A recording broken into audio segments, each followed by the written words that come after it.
రామ్ టాక్కి తిరిగి స్వాగతం. తెలంగాణ మున్సిపల్ ఎన్నికల మీద ఓవరాల్ ఎనాలసిస్ ఒక వీడియో చేసుకున్నాం.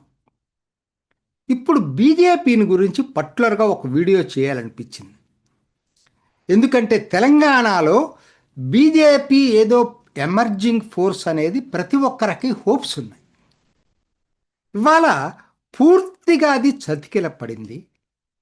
కారణాలేంటి, ఎందుకు ఇలా అయింది, దాని మీద స్థూలంగా చర్చించుకోవడానికి ప్రయత్నం చేద్దాం. మొత్తం కార్పొరేషన్లో 414 వార్డులు, 414 కార్పొరేటర్లు. అందులో బీజేపీకి వచ్చింది 76. 2 కార్పొరేషన్లు గెలవచ్చు, మిగతా చోట్ల నామమాత్రం, కేవలం 76. అదే మున్సిపాలిటీలోకి వస్తే మొత్తం అన్ని మున్సిపాలిటీసు 116 మున్సిపాలిటీసు కలుపుకుంటే 2582కి 259, కరెక్ట్గా 10%. 10% వీళ్ళకి వచ్చింది బీజేపీకి. సరే, అలా కాకుండా నేను ఇంకో విధంగా ఏదన్నా బెటర్గా ఉంటుందని ఇంకొక క్యాలిక్యులేషన్ చేశాను. నేను 30 వార్డులు పైన ఉన్నాయి అంటే పెద్ద పట్టణాల కింద లెక్కేసుకుందాం. 30 వార్డులు పైన ఉంటే 29 అటువంటి పట్టణాలు ఉన్నాయి. 29 కార్పొరేషన్లు కాక 30 వార్డులు పైన ఉన్నటువంటి 29 ఉన్నాయి తెలంగాణలో. ఈ 29లో ఏమన్నా బెటర్ పర్ఫార్మెన్స్ ఉందా అని చూశాను నేను. నామినల్ 1067 ఉన్నాయి వార్డులు. ఇది 29 బిగ్ మున్సిపాలిటీస్లో. దాంట్లో బీజేపీకి 127 వచ్చినాయి, కొంచెం బెటర్. అంటే 12%. ఇది అక్కడ 10% అయితే ఇక్కడ 12%. అంటే నేను ఎందుకు ఇది క్యాలిక్యులేషన్లో చేశానంటే, నగరం, కార్పొరేషన్ అంటే నగరం. ఈ పట్టణాల్లో కూడా పెద్ద పట్టణాలే పట్టణాలు, మిగతా అన్నీ పెద్ద పట్టణాలు అంటే గ్రామాలకి కొంచెం గ్రామాల కిందనే చెప్పుకోవచ్చు అవన్నీ కూడా, ఎందుకంటే ఆ ప్రభావం ఉంటుంది అక్కడ. కానీ నేను చెప్పిన 30 వార్డులు పైన ఉన్నటువంటి పట్టణాల్లో పట్టణ వాతావరణం ఉంటుంది.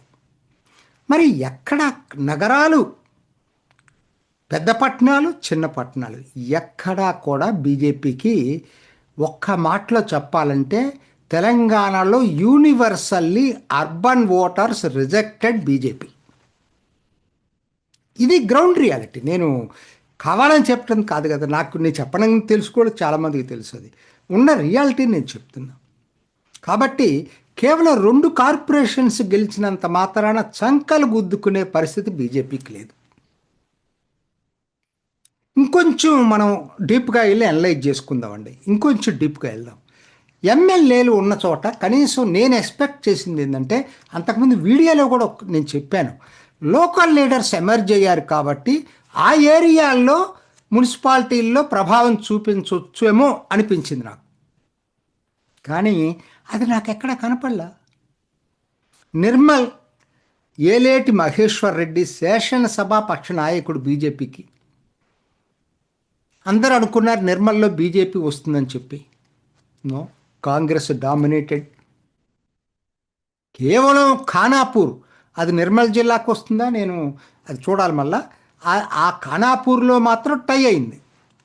నిర్మల్లో మాత్రం Congress dominates the scene. So Aleti Maheshwar Reddy ప్రభావం లేదు. అక్కడికి దగ్గరలో, అక్కడి నుంచి నిజామాబాద్ వైపు వద్దాం. ఆర్మూరు పైడి రాకేష్ రెడ్డి గెలిచాడు. పసుపుకి ప్రసిద్ధి చెందింది ఆర్మూరు. అది పసుపు బోటు తీసుకొచ్చారు బీజేపీ. అయినా ఆర్మూరులో కూడా కాంగ్రెస్ డామినేట్ చేసింది, బీజేపీ చతికిలబడింది అక్కడ కూడా. ఇంకొక ఎమ్మెల్యేని తీసుకుందాం, పాల్వాయి హరీష్ బాబు, సిరిపూర్. మరి సిరిపూర్ మరి ఏమైందో, పాల్వాయి హరీష్ రాజు ఎమ్మెల్యే అక్కడ, ఆ కాన్స్టిట్యున్సీలో కాగజ్ నగర్ ఉంది, అక్కడ రాలేదు. కిందకు వద్దాం, నిజామాబాద్ కింద Kamareddy, KV Ramanareddy, very famous కదా. ఇద్దరు ముఖ్యమంత్రి, ఒక సిట్టింగ్ ముఖ్యమంత్రిగా ఇప్పుడున్న ముఖ్యమంత్రిని ఇద్దరిని ఓడించినటువంటి వ్యక్తి కామారెడ్డి. అక్కడ కూడా 49 సీట్లకి 16 వచ్చింది బీజేపీకి. మరీ దారుణంగా అయితే పడిపోలేదు కానీ, బట్ సింగిల్ లార్జెస్ట్ కూడా రాలా. సరే, ముధోల్ ఎప్పటి నుంచో బీజేపీకి ఉంది. ముధోల్లో 26, అంటే ముధోల్ కిందనే రామారావు పటేల్ అక్కడ ఎమ్మెల్యే.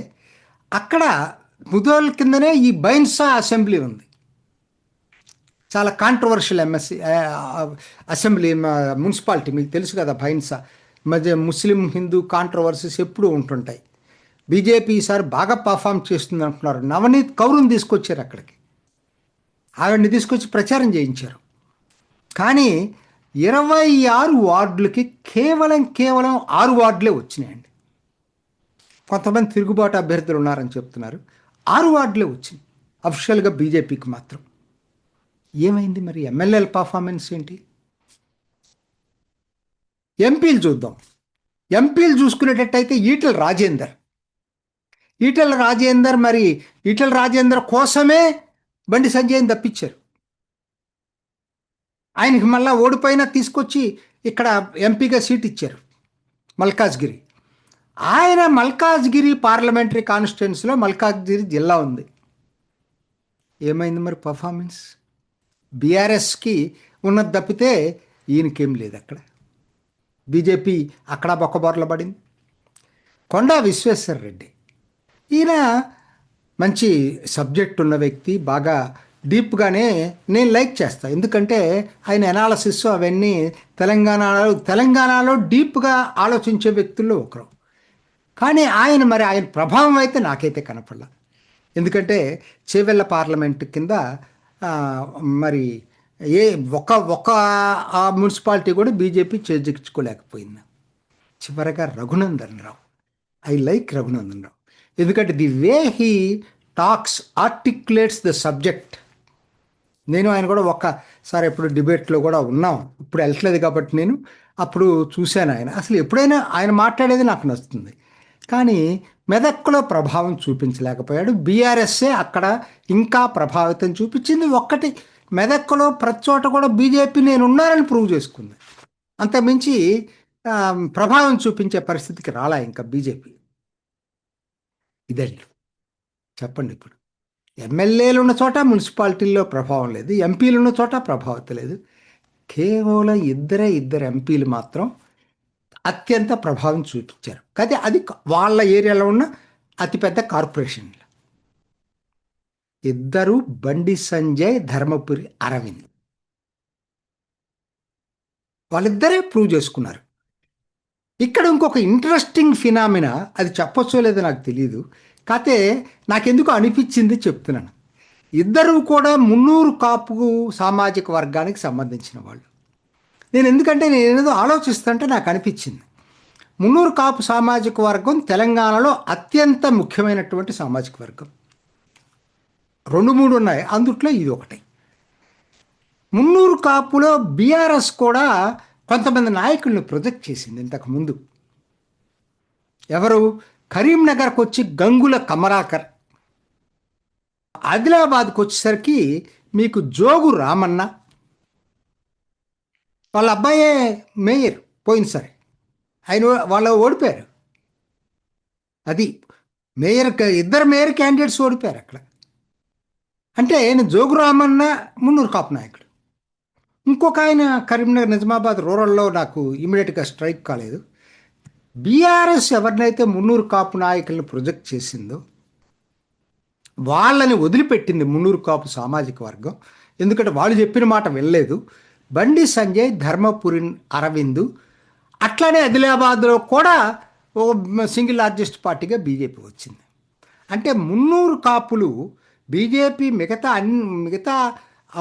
దీంట్లో ఎక్కడ బాగలేకపోయినా మున్నూరు కాపు సామాజిక వర్గం బీజేపీని ఓన్ చేసుకుందా అంటే పూర్తి అనాలసిస్ అని నేను చెప్పను, కానీ ఇన్స్టెంట్గా నాకు అనిపించింది, మేము ముందు పెడుతున్నాం. సరేనండి, అసలు ఎందుకు ఇట్లా బీజేపీకి పరిస్థితి ఎందుకు వచ్చింది? ఇక్కడే కాదండి, దక్షిణ భారతదేశంలోనే పరిస్థితి ఇట్లా ఉంది బీజేపీకి. చాలామందికి తెలుసు లేదు. తమిళనాడు అన్నామలైని తప్పించారు, ఎడపల్లి పళనిస్వామి కోసం అన్నామలైని తప్పించాల్సిన అవసరం లేదు. ఏజెన్స్ పెట్టుకొని ఉండాల్సింది. ఆయనకి ఏది ఇంపార్టెన్స్? ప్రతి వాళ్ళు ఫీల్ అవుతున్నారు తమిళనాడులో. రేపొద్దున ఎన్డీఏ గెలవచ్చు, కానీ బీజేపీ మాత్రం అదివరకు ఉన్న స్థితి రాదు, అన్నామలై ఉన్న స్థితి. తెలంగాణ బండి సంజయ్ని తప్పించారు. ఆంధ్రప్రదేశ్లో ఇంకొక ప్రత్యేక పరిణామం ఉంది. ఈ రోజుకి కూటమిలో ఉన్న బీజేపీ సామాన్య జనం మాత్రం ఈరోజు కూడా జగన్ని బీజేపీ ప్రొటెక్ట్ చేస్తుందనేటువంటి భావం మాత్రం సామాన్య ప్రజల్లో ఉంది. ఎంతమందికి తెలుసో లేదో కానీ అందుకనే బీజేపీ ఎదగట్లేదు ఏపీలో. ఇది నేను చెప్పేది కఠోర నిజం. సామాన్యుల ఒపీనియన్ బీజేపీ మీద మాత్రం బాగలేదు. పర్టికులర్గా ఏంటంటే జగన్ ఇన్ని ఏళ్ళు సిబిఐ కేసుల్లో ఎటువంటి విచారణ తుద్దశకి రాకుండా ఎలా ఉండగలిగాడు, కేవలం బీజేపీ వల్లనేననేటువంటి భావన ఆంధ్రప్రదేశ్లో ఉంది. కర్ణాటకలో కరప్షన్ ముద్ర ఉంది. కాంగ్రెస్కి ఎంత ముద్ర ఉందో బీజేపీకి కూడా అంతే ఉంది.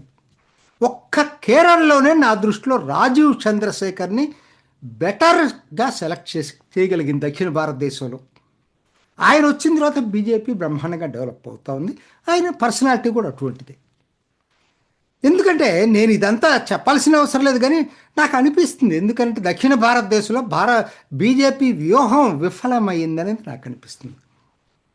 తెలంగాణ వరకు చూసుకుంటే మాత్రం 2028కి ఆశలు అయితే లేవు, 100% ఆశలు లేవు. ఉన్నవాళ్ళు జారిపోకుండా చూసుకోవాల్సిన అవసరం ఎంతైనా ఉంది. గుణపాఠం ఏంటంటే ఎంత పెద్ద పార్టీ అయినా, ఎంత పెద్ద నాయకులైనా వ్యూహాలు గనక కరెక్ట్గా లేకపోతే మాత్రం ప్రజలు చాలా స్మార్ట్. ఇది ఈనాటి రామ్ టాక్. ఇంకొక ఎపిసోడ్లో మళ్ళీ కలుసుకుందాం. నమస్తే. చూసారు కదండి, మరి ఈ వీడియో కనుక మీకు నచ్చినట్లయితే ఒక లైక్ కొట్టేసి మీ అభిప్రాయాన్ని కూడా కామెంట్ బాక్స్లో తెలియజేస్తూ ఇలాంటి ఇంట్రెస్టింగ్ అప్డేట్స్ కోసం మా ఛానల్ని సబ్స్క్రైబ్ చేసుకోండి.